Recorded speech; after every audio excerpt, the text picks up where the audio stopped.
இனி எத்தனை வருஷம் தான் உன் புள்ள தெண்ட சோறு திம்பான்னு கேட்டு சொல்லுடி. எங்க பையன் சாப்பிடும்போது ஐயோ அப்பனும் புள்ளையும் ஆரம்பிச்சிட்டாங்க. எங்க அந்த தெண்ட சோறு? பையன் தூங்கிட்டு இருக்காங்க. ஓ, அவன் தெண்டமா இருந்து டயர்ட் ஆயிருப்பான். சார் எழுப்பிடாதே. அப்பா கிட்ட சொல்லி ஒரு பைக் மட்டும் வாங்கி கொடுங்க. இல்லடா அது.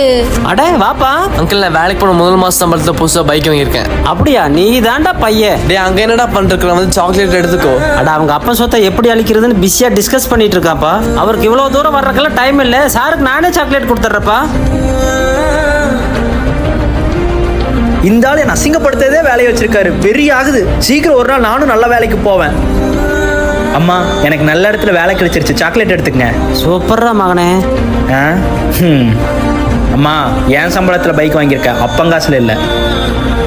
ஏங்க எப்ப பார்த்தாலும் பையன் திட்டிகிட்டே இருக்கீங்க? ஆம்பளை பசங்களை திட்டினா தாண்டி அவங்களுக்கு சாதிக்கணுங்கிற வெறி வரும். என் பையனும் ஒரு நாளைக்கு சம்பாரிச்சு கெத்தா இருப்பான் பார்.